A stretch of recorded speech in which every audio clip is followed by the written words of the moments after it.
আর মাত্র কয়েকটা ঘন্টার অপেক্ষা, তারপরেই শুরু হয়ে যাবে পবিত্র রমজান মাস। এই মাস আমাদেরকে প্রত্যেক বছর অনেক কিছু শিখিয়ে দিয়ে যায়। মাফ করতে শেখায়, ভালোবাসতে শেখায়, বড়দেরকে শ্রদ্ধা করতে শেখায়, নামাজ, কেতাব, রোজা, জাকাত অনেক কিছু শেখায়।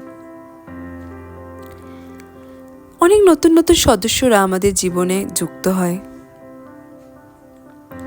আবার অনেক মানুষকে আমরা হারিয়েও ফেলি এই মাসের শুরুতেই। যেমন ধরুন যে মা বাবা ভাই বোনকে নিয়ে হই হুল্লোড় করে বসে সেহরি খাচ্ছি, ইফতার খাচ্ছি, নামাজ পড়ছি, এই বছর আমরা হয়তো জানি না সামনে বছর তাদের মধ্যে আমরা সবাই একসঙ্গে থেকে আবারও সেম আনন্দটা করব কিনা। হ্যাঁ, লাইফ এতটাই আনপ্রেডিক্টেবল। কত মানুষ কত মানুষের কাছের জনকে হারায়, কত বাচ্চা মাকে হারায়। সত্যি লাইফটা খুব আনপ্রেডিক্টেবল।